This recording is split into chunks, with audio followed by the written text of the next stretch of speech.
बिस्मिल्लाहिर्रहमानिर्रहीम। अस्सलाम वालेकुम। आज 26 दिसंबर बरोज़ इतवार हम बात करेंगे दो अहम इशूज़ के हवाले से। ठीक 15 घंटे पहले, अहम समात से ठीक 15 घंटे पहले अटारनी जनरल ऑफिस में बड़ी हलचल है और बड़ा अहम फ़ैसला लिया गया है, और ये है शरीफ ख़ानदान के ख़िलाफ़ इस्लामाबाद हाई कोर्ट में राना शमीम एफ़िडेविट केस में बड़ी अहम पेशरफ्त होने जा रही है। और अटारनी जनरल साहब एक बड़ा सरप्राइज़ देने जा रहे हैं शरीफ ख़ानदान को।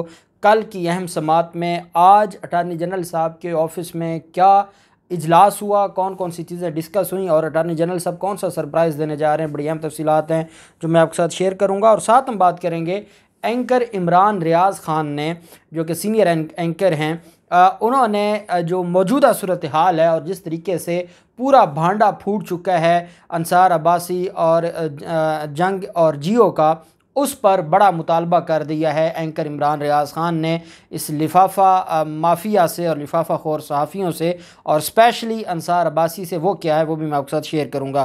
पहले मैं आपको बताता चलूँ कि एक अनोखा निज़ाम है हमारे मुल्क का, और पार्लियामेंट जिसको कहा जाता है कि सुप्रीम इदारा है पाकिस्तान का, आइन के मुताबिक जिसका काम कानून बनाना होता है। लेकिन बदकिस्मती ये है कि हमारे मुल्क में जो कानून बनाने वाले हैं, जो पार्लियामेंट में जाते हैं, जो लेजिस्लेशन करने वाले लोग हैं, वो ख़ुद क्रिमिनल्स हैं। रिपोर्ट सामने आई है, उस रिपोर्ट के मुताबिक 100 के करीब तो वो मेंबरान असम्बली हैं जो टैक्स ही सिरे से अदा नहीं करते, जो ख़ुद कानून बनाते हैं, जो टैक्स के कवानीन बनाते हैं, जो मुख्तलिफ़ लोगों को उनके हकूक़ दिलवाने के लिए, रियासत की बेहतरी के लिए कवानीन बनाते हैं। कानून बनाने का अख्तियार सिर्फ़ और सिर्फ पार्लियामेंट के पास है, और अगर वो पार्लियामेंट ख़ुद कानून ब्रेक करने लग जाए और वो मेंबर ऑफ़ पार्लियामेंट अगर टैक्स ही अदा न करें, तो आप अंदाज़ा लगाएं कि इस मुल्क का क्या बनेगा। और हमारे मुल्क में जो सबसे बड़ा माफिया है वो तो ये मेंबर ऑफ़ पार्लियामेंट्स बन चुके हैं। उसकी मैं आपको मिसाल दूंगा। एक तो ये टैक्स नहीं देते, 100 के करीब तो वो हैं जो टैक्स नहीं देते, और क्या इलेक्शन कमीशन उनके ख़िलाफ़ कोई कार्रवाई करेगा? क्या FBI उनके ख़िलाफ़ कार्रवाई करेगा? जो टैक्स अदा नहीं करता उनको डिस्क्वालीफाई कर दिया जाए। ऐसे लोग इस काबिल ही नहीं हैं कि वो मुक़द्दस ऐवान में बैठे रहें, जहाँ पर पाकिस्तान की बका के और पाकिस्तान के मुस्तकबिल के और आवाम के मुस्तकबिल के और किस्मत के फ़ैसले होते हैं। वहाँ ऐसे लोगों को नहीं बैठना चाहिए। दूसरी तरफ जो रिपोर्ट सामने आई है उसमें ये बात सामने आई है कि सरकारी रिकॉर्ड को देखते हुए मालूम हुआ है कि अरकान पार्लियामेंट की 22% तादाद 250 अरकान 2017 से नैब के रिडार पर हैं। मुख्तलिफ़ सियासी जमातों से तल्लुक़ रखने वाले मौजूदा और साबिक़ अरकान पार्लियामेंट के ख़िलाफ़ जो केसेस हैं नैब के, ये सिर्फ नैब की बात हो रही है।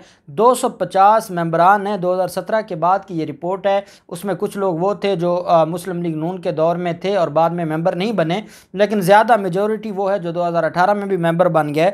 और ये उन बड़ी बड़ी, जितनी बड़ी जमहूरी पार्टी है जो जमहूरियत का बड़ा नाम लेती है, वो उतनी बड़ी करप्ट है और उनके उतने ज़्यादा लोगों के ख़िलाफ़ कार्रवाइयाँ होती रही हैं। रिपोर्ट के मुताबिक जो तकरीबन 513 रेफरेंसेस, इन्वेस्टिगेशंस, इंक्वायरीज़ और शिकायत दर्ज की गई हैं इन 250 मेंबर्स के ख़िलाफ़, और जिन्होंने कौमी ख़जाने को 700 अरब रुपए का नुकसान पहुंचाया हुआ है। और वो पाकिस्तान की पार्लियामेंट में बैठे हैं, उसमें अपोजिशन लीडर भी है, उसमें अपोजिशन लीडर सेनेट भी है, और वो सारे के सारे लोग इंजॉय कर रहे हैं। और उसमें जावेद लतीफ़ और राना जैसे जो लोग हैं वो बैठे हैं बड़ी कमेटियों में। कायमा कमेटी में कोई बैठा है, कोई किसी और पब्लिक अकाउंट्स कमेटी में बैठा है, और वो वहाँ बैठकर कभी साबिक़ चीफ जस्टिस को बुलाते हैं, कभी चेयरमैन नैब को बुलाते हैं, कभी IG को बुलाते हैं, कभी DG FIA को बुलाते हैं। ये इनका किरदार है। 700 अरब रुपए का नुकसान करने में ये मुलव्वस हैं। 450 इंक्वायरियाँ हैं। 513 जो इंक्वायरियाँ हैं वो अपोजिशन जमातों से तल्लुक़ रखती हैं। 88% जो इंक्वायरी है या केसेस हैं या जो उनके ख़िलाफ़ कार्रवाई है वो 88% अपोजिशन के लोग हैं, जिनमें से 86 मेंबर जो है वो पीपल्स पार्टी के हैं, 62 मेंबर नून लीग के हैं, 8 MQM के हैं, काफ लीग और जमीयत उलमा इस्लाम के भी हैं, और मुख्तलिफ़ और भी जमातें हैं जिनके लोगों के ख़िलाफ़ ये कार्रवाइयाँ चल रही हैं। किसी की हद तक सज़ा हो गई है, किसी की हद तक पेंडिंग है, और उसमें ये जमहूरियत है, ये जमहूरियत के ठेकेदार हैं और ये चाहते हैं कि जमहूरियत चलती रहनी चाहिए। इनकी जमहूरियत ये है कि ये जितना मुल्क को लूट सकते हैं, जितना पाकिस्तान को नुकसान पहुंचा सकते हैं, जितना ये अपने मफादात के लिए पाकिस्तान और पाकिस्तानियों का ये खून निचोड़ सकते हैं, जो उतना निचोड़ेंगे और फिर कहेंगे जमहूरियत क्या बात है, जमहूरियत ही सबसे बड़ा इंतकाम है, हम जमहूरी पसंद हैं, हम जमहूरियत की बात करते हैं, हम रूल ऑफ लॉ की बात करते हैं, हम फ्रीडम ऑफ एक्सप्रेशन की बात करते हैं, हम फ्रीडम ऑफ स्पीच की बात करते हैं, फ्रीडम ऑफ इंफॉर्मेशन की बात करते हैं। आप इनकी तकरीरें सुन लें और इनका किरदार देख लें, इंसान को घिन आती है ऐसे लोगों से कि ये कितने बड़े करप्ट हैं और ये पाकिस्तान और अवाम पाकिस्तान की किस्मत के फ़ैसले बैठते लिख रहे हैं पार्लियामेंट में। दूसरी तरफ एंकर इमरान ख़ान ने जो आज मामला हुआ और जिस तरीके से मुस्लिम लीग नून का, शरीफ ख़ानदान का, राना शमीम का साकिब निसार के ख़िलाफ़ जो एक ड्रामा था वो बेनकाब हो गया, टोटली तौर पर बेनकाब हो गया है। और उस पर एंकर इमरान ख़ान ने जो अपना मुतालबा किया है अंसार अब्बासी से, उन्होंने कहा है कि जिस तरीके से आपको इस्तेमाल किया गया या आप अपनी कम अक्ली में इस्तेमाल हुए हैं। अब एंकर है, उनके अपने एक तल्लुकात हैं, उसने अच्छे जो है वो अल्फाज इस्तेमाल किए हैं कि आपको या तो इस्तेमाल किया गया है या आप अपनी कम अक्ली में इस्तेमाल हुए हैं। जो भी हुआ है आपसे बहुत बड़ा ब्लंडर हुआ है। आप कौम से भी माफ़ी मांग लें, आप अदालत से भी माफ़ी मांग लें और छोड़ दें अपनी ज़िद, नहीं तो इतना बड़ा रगड़ा लगने वाला है आपको कि आप सोच नहीं सकते।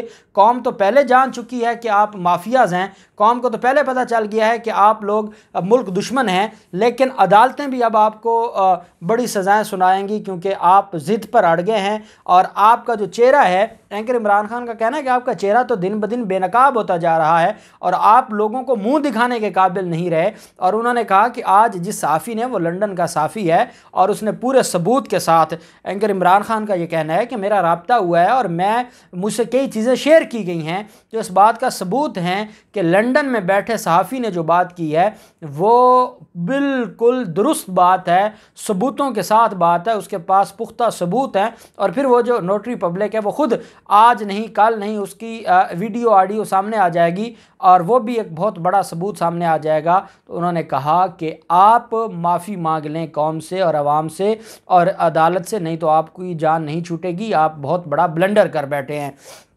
अब एंकर इमरान खान ने जो बात की है उसकी भी एक वजह है। उसकी वजह यह है कि आज अटार्नी जनरल साहब ऑफिस में एक बड़ी हलचल थी।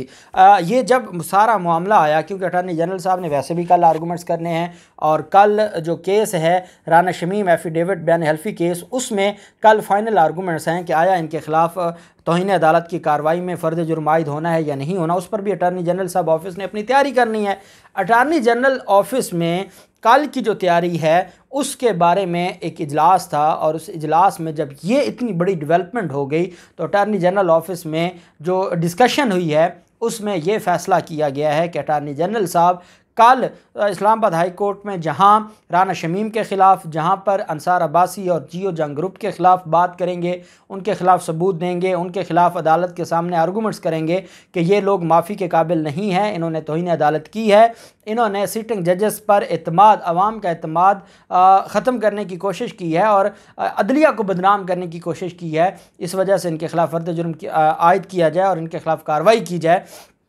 कल क्योंकि जो बड़ा अहम डॉक्यूमेंट है और वो एफिडेविट है और वो पहली दफ़ा खुलेगा जब अटार्नी जनरल साहब उसको खोलेंगे। लेकिन अटार्नी जनरल साहब के नॉलेज में जब ये बात लाई गई कि ये एक बड़ी अहम डेवलपमेंट हुई है और ये बात खुलकर सामने आ गई है कि पहले तो ये था कि ये सारा मामला सीक्रेट था, अब ये बात खुलकर सामने आ गई है कि शरीफ ख़ानदान ने अपने दफ्तर घर में बुलाकर नोटरी पब्लिक को, और वहाँ राना शमीम ने बयान हल्फी दिया है और बयान हल्फी दिया है नवाज़ शरीफ के कहने पर, और व्हाट्सअप भेजे गए हैं और वो मरीम नवाज़ को या जिसको भी वकला को चेक करवाते रहे और काफ़ी दफ़ा प्रूफ रीडिंग होने के बाद वो जो बयान हल्फी है वो तैयार हुआ और उसको नोटरी पब्लिक ने नोटराइज़ किया। तो अब अटार्नी जनरल साहब, जो अटार्नी जनरल ऑफिस के ज़राए हैं, उनकी तरफ से ये कहा जा रहा है कि इस्लामाबाद हाई कोर्ट में 15 घंटे के बाद जो अहम तरीन समाअत होने जा रही है उसमें अटार्नी जनरल साहब कल मुतालबा करने जा रहे हैं supreme court of Islamabad high court से कि शरीफ ख़ानदान के ख़िलाफ़ भी तौहीन अदालत की कार्रवाई की जाए और शरीफ ख़ानदान को पकड़ा जाए इस पूरी अदलिया को बदनाम करने की और इस्लामाबाद हाई कोर्ट के सिटिंग जजेस को बदनाम करने के पीछे जो असल ताकत है वो शरीफ ख़ानदान है, और अब सबूत सामने आ गए हैं। और जिस अंग्रेज़ी अखबार ने उसको छापा है उस अंग्रेज़ी अखबार को बुलाया जाए, वो अदालत के सामने अपनी स्टेटमेंट देंगे। उस सहाफ़ी को बुलाया जाए, वो अदालत के सामने आकर अपनी स्टेटमेंट देगा, या वो वजारत ख़ारजा के ज़रिए अपनी जो लंदन हाई कमीशन है उसमें अपनी स्टेटमेंट, अपना बयान हल्फी एफिडेविट जमा करवाएगा इस बात की तस्दीक के लिए कि हाँ ये नवाज़ शरीफ के दफ्तर में बैठ कर लिखा गया है, और इस बुनियाद पर नवाज़ शरीफ और मरीम नवाज़ को तौहीन अदालत में मुल्ज़िम बनाते हुए उनको भी तलब किया जाए। अटारनी जनरल साहब कल ये अहम मुतालबा करने जा रहे हैं कि जो ना सिर्फ अपने ख़िलाफ़ जो केसेस हैं इस्लामाबाद हाई कोर्ट में उसमें असरअंदाज होने की कोशिश की गई है जो कि एक जुर्म है, दूसरी तरफ सिटिंग जजेस को बदनाम करने की कोशिश की गई है। और उस पर फिर मरीम नवाज़ ने जिस तरीके से प्रेस कॉन्फ्रेंस की है और शाहिद खाकान अब्बासी ने, नवाज़ शरीफ ने उसके ऊपर बात की है, तो ये सारी चीज़ें बताती हैं कि शरीफ ख़ानदान इस अबेटर था, वो अबेटमेंट में मुलव्वस था। अबेटमेंट में ही 109 के तहत उसको तलब किया जाए पाकिस्तान पिनल कोड के तहत नवाज़ शरीफ और मरीम नवाज़ को। अटारनी जनरल साहब ये अहम मुतालबा करने जा रहे हैं इस्लामाबाद हाई कोर्ट से, और मैं ये समझता हूँ कि ये बहुत बड़ी डेवलपमेंट होगी, ये बहुत बड़ा धचका है शरीफ ख़ानदान के लिए। और शरीफ ख़ानदान की अब वो बुरी तरह एक्सपोज हो गए हैं। आप सोच नहीं सकते कि उन्होंने डील का तमाशा बनाया, जलील हुए, उन्होंने ऑडियो तमाशा बनाया, जलील हुए, बयान हल्फी तमाशा बनाया, जलील हुए, क्योंकि कौम जिनको पसंद नहीं करती और जिनको कौम धुतकार चुकी है वो कभी भी दोबारा अपना मुकाम नहीं बना सकते, और वो हमेशा हमेशा उनका ये मुकद्दर बन चुका है। देखते हैं कल की समात में क्या होता है, जो भी तफसीलात होंगी आपके साथ शेयर करते रहेंगे। अल्लाह पाक पाकिस्तान का हामी नासिर हो। बहुत शुक्रिया। अल्लाह हाफिज़। पाकिस्तान जिंदाबाद।